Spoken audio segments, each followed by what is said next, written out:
Hello, Bryan again with another one of my election videos, and in this video I want to discuss people who don't vote. The normal reasons people give for not voting are they can't be bothered, they're not interested in politics, it makes no difference to them, politicians are all the same. Now I can't cover all of those in this one video because I want to keep these videos short and sweet.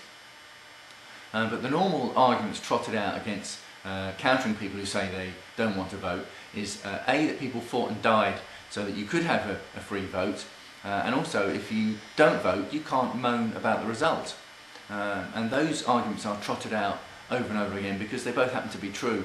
There are plenty of people who the day after the election will moan very loudly about the result, but when you ask them if they actually voted they'll shake their head and shrug their shoulders. As for the other argument about people fighting and dying, that is actually what happened. People have fought and died, many of them, so that we can have a free democratic vote in this country. There are lots of countries in the world where you can't vote freely. And in fact, if you express any kind of opinion against the government, you may well very disappear from public and never be seen again. So the fact that we have a free vote in this country is something that should be taken lightly.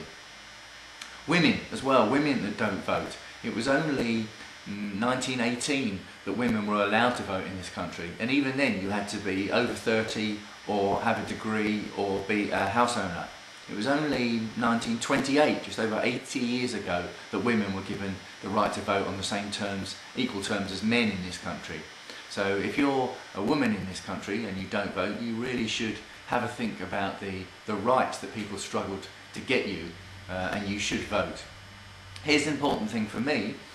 In the Gillingham constituency in the last election, there were 45,000 people that voted. That was the total, out of about 70,000 that could have voted. So that means there were 25,000 people roughly that didn't vote at all. Now the Labour MP got about 18,000 votes, so that means there are more people that didn't vote.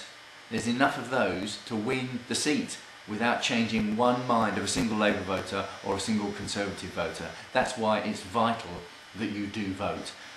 Hopefully this little video has given you some kind of idea about why you should vote if you don't. And if you still think you're not interested or it doesn't make any difference, then if you cast a vote for me, it makes no difference to you, but it will make a difference to me.